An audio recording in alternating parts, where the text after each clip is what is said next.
Good morning student. Class 10 chapter number first chemical reaction and equation.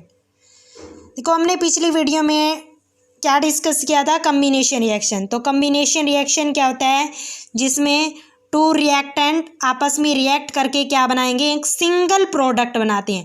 देखो left hand side को क्या बोलते हैं हम, रिएक्टेंट, और राइट हैंड साइड को क्या बोलते हैं, प्रोडक्ट। तो कॉम्बिनेशन रिएक्शन किसे कहते हैं, जिसमें दो रिएक्टेंट आपस में रिएक्ट करके क्या बनाएंगे, एक प्रोडक्ट बनाएंगे। तो बिल्कुल ही सिंपल सी रिएक्शन है। जब आपको पता है कि जितनी भी आसपास की चीज़ें होती है, चाहे लिविंग थिंग्स हो और चाहे नॉन लिविंग थिंग्स हो, वो सब उसमें कुछ ना कुछ क्या है, कार्बन एलिमेंट्स प्रेजेंट होता है। ठीक है। अब वो कार्बन जब भी ऑक्सीजन की प्रेजेंस में जलेगा, बर्न करेगा, तो हमेशा कौन सी गैस रिलीज होती है, कार्बन डाइऑक्साइड। ठीक है। तो हमेशा ही कार्बन डाइऑक्साइड क्यों रिलीज होती है, क्योंकि अभी बताया है कि हर जितने भी आसपास की चीज़ें होती है, चाहे लिविंग मैटर हो चाहे नॉन लिविंग मैटर, कुछ ना कुछ उनमें क्या है, कार्बन पार्टिकल आपको जरूर देखने को मिलता है। ठीक है। उसके बाद में है फॉर्मेशन ऑफ वाटर। सबसे पहले जब हम हाइड्रोजन और ऑक्सीजन को क्या है, जब आपस में रिएक्ट कराते हैं तो क्या बनता है हमारे पास, वाटर। ठीक है। तो इसमें भी क्या है, इसमें बस याद रखना कि दो रिएक्टेंट यूज़ करने में और एक प्रोडक्ट हमें मिलना चाहिए, जिसमें क्या है, दो रिएक्टेंट आपस में रिएक्ट करके क्या बनाएंगे, प्रोडक्ट।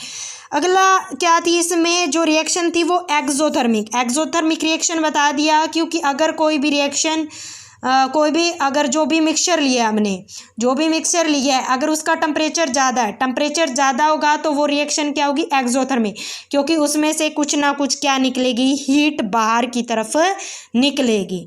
ठीक है। इसको हम क्या कहते हैं, एक्सोथर्मिक की एग्जांपल देखो, बर्निंग ऑफ नेचुरल गैस। देखो ये मीथेन है, CH4 क्या होती है, मीथेन। जब मीथेन ऑक्सीजन की प्रेजेंस में जलती है तो बाहर क्या रिलीज करती है, कार्बन डाइऑक्साइड, और कुछ क्या करेगी, वाटर। जो वाटर है वो वेपर के रूप में क्या हो जाएगा, बाहर उड़ जाएगा। अगली मोस्ट इंपॉर्टेंट है क्या, रिस्पिरेशन एक एक्सोथर्मिक है। एक्सोथर्मिक बताया था कि हमें जब भी हम फूड ईट करते हैं तो हमें क्या मिलती है, एनर्जी। डाइजेशन के टाइम क्या है, अब फूड वैसे इजीली डाइजेस्ट नहीं होता, पहले उसको क्या करना पड़ता है, छोटे छोटे पार्टिकल में ब्रेक करना पड़ता है। जैसे हम चावल वगैरह रोटी वगैरह खाते हैं तो उसमें क्या होता है, कार्बोहाइड्रेट। पहले कार्बोहाइड्रेट क्या है, किसमें ब्रेक होगी, ग्लूकोज में। वो ग्लूकोज दोबारा से किसके साथ कंबाइन होगी, ऑक्सीजन, तब जाके हमें क्या मिलेगी, एनर्जी। तो याद रखना कैसे मिलती है एनर्जी, कैसे मिलेगी, कार्बोहाइड्रेट ब्रेक होगी ग्लूकोज में, ग्लूकोज आगे कंबाइन होगी ऑक्सीजन से, फिर जाके उससे क्या है, हमें एनर्जी मिलेगी। तो ये बताया भी था, जैसे जब ग्लूकोज ऑक्सीजन के साथ कंबाइन हो गया तभी क्या मिलेगी, एनर्जी। और क्या रिलीज होगा बाहर, कार्बन डाइऑक्साइड और वाटर। अगला हमने क्या पढ़ा था, जितना भी वेजिटेबल मैटर है, जितने भी गली सड़ी पत्ते वगैरह हम नीचे डिकम्पोज कर देते हैं तो उससे भी क्या है, एक प्रकार की ह्यूमस बाहर की तरफ निकलती है, कुछ ना कुछ हीट बाहर निकलती है, उसको भी हम एक्सोथर्मिक प्रोसेस कहते हैं। ठीक है। आज हम पढ़ते हैं डीकम्पोजिशन रिएक्शन। डीकम्पोजिशन का मतलब होना ब्रेक डाउन होना। क्या होना, ब्रेक डाउन होना। देखो जैसे कम्बिनेशन में तो क्या कंडीशन थी, उसमें दो रिएक्टेंट यूज कर रहे थे और हमें क्या प्रोडक्ट मिल रहा था, एक प्रोडक्ट। इसमें क्या है कंडीशन कि इसमें हमें रिएक्टेंट तो एक यूज करना है और प्रोडक्ट क्या मिलेंगे, हमें एक से ज़्यादा। तो डीकम्पोजिशन रिएक्शन में क्या मिलेगा कि हमें रिएक्टेंट कितने यूज करने हैं, सिंगल, और प्रोडक्ट मिलेंगे हमें एक से ज़्यादा। तो डीकम्पोजिशन रिएक्शन हम तीन टाइप की होती है। एक तो होती है थर्मल, क्या होती है, थर्मल। एक होती है इलेक्ट्रोलाइटिक, और थर्ड कौन सी होती है, फोटोलाइटिक। ध्यान से सुनना, फर्स्ट कौन सी होती है, थर्मल। सेकंड कौन सी होती है, इलेक्ट्रोलाइटिक। थर्ड कौन सी होती है, सनलाइट। डीकम्पोजिशन का मतलब ब्रेक डाउन होना, तोड़ना। देखो जैसे हमने क्या लिया, फेरस सल्फेट। क्या लिया हमने, फेरस सल्फेट। जब हम फेरस सल्फेट क्या होता है, जब हीट करता है, ये जो रिएक्शन है, जो रिएक्शन हीट की प्रेजेंस में हो उसको हम क्या कहते हैं, थर्मल। थर्मल डीकम्पोजिशन किसे कहते हैं, जो रिएक्शन हीट की प्रेजेंस में हो। जब भी फेरस सल्फेट को जब हम हीट करेंगे तो क्या प्रोडक्ट मिलेगा, एक तो हमें मिलेगा फेरिक ऑक्साइड। याद करो मैंने क्या बताया था कि जब भी कोई मेटल ऑक्सीजन के साथ रिएक्शन करती है तो क्या बनाती है, हमेशा ऑक्साइड। और यहाँ पे भी क्या बन रहा है, ऑक्साइड, क्योंकि जो Fe है वो भी तो एक मेटल ही है। ठीक है, जब मेटल ऑक्सीजन की प्रेजेंस में बर्न करेगी, हीट करेगी, तो हमेशा क्या बनाएगी, ऑक्साइड। सेकंड, कौन कौन सी गैस रिलीज होगी, एस क्या होता है, सल्फर। ऑक्सीजन, देखो 2 ऑक्सीजन के नीचे ऑक्सीजन है तो क्या अलग, ऑक्सीजन के O2 है, O के नीचे अगर 2 है तो इसको बोलते हैं सल्फर डाइऑक्साइड।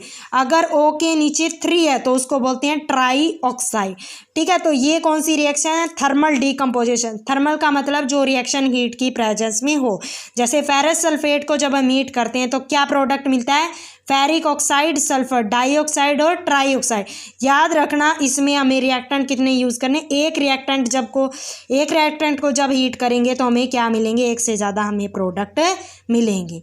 सेकेंडली रिएक्शन है वो बिल्कुल ही ईजी है। देखो ये जो रिएक्शन सनलाइट की प्रेजेंस में हो उसको हम क्या कहते हैं, फोटोलाइटिक। फोटोलाइटिक किसे कहते हैं, जो सनलाइट की प्रेजेंस में हो।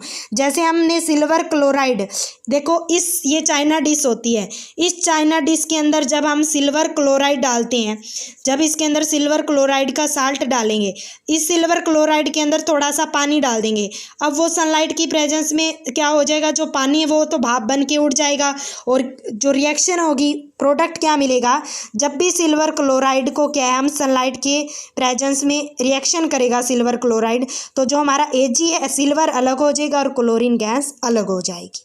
ठीक है, तो हमारा जो क्लोरीन है वो तो क्या है, वाटर के साथ ही क्या हो जाएगी, वेपर बन के उड़ जाएगी और बचेगा क्या, सिल्वर। ठीक है, उसके बाद में एक रिएक्शन आती है हमारी इलेक्ट्रोलाइटिक, ये होती है इलेक्ट्रोलाइसिस। इलेक्ट्रोलाइसिस का मतलब क्या होता है, जैसे वाटर है, जब वाटर के अंदर हम इलेक्ट्रिसिटी पास करते हैं तो जो हमारी हाइड्रोजन है वो अलग हो जाएगी और ऑक्सीजन अलग हो जाएगी। तो तीनों रिएक्शन की बात की हमने। थर्मल का मतलब जो हीट की प्रेजेंस में हो, और दूसरी हमने पढ़ी है सिल्वर क्लोराइड। जब सिल्वर क्लोराइड सनलाइट की प्रेजेंस में रिएक्शन करेगी तो आप देखोगे हमारा सिल्वर अलग हो जाएगा, क्लोरीन गैस वेपर के साथ उड़ जाएगी, क्योंकि इसके अंदर हमने सिल्वर क्लोराइड के अंदर क्या है, पहले कुछ पानी भी ऐड किया है, पानी के साथ क्लोरीन गैस वेपर बन के उड़ जाएगी और क्या बच जाएगा पीछे, सिल्वर। ठीक है, तीसरी हमने इलेक्ट्रोलाइसिस की थी, जो इलेक्ट्रिसिटी की प्रेजेंस में हो। जब भी वाटर के अंदर इलेक्ट्रिसिटी पास कर ये तो हम देखेंगे कि हमारा हाइड्रोजन अलग हो जाएगा और ऑक्सीजन अलग हो जाएगा। तो ये होती है इलेक्ट्रोलाइसिक रिएक्शन।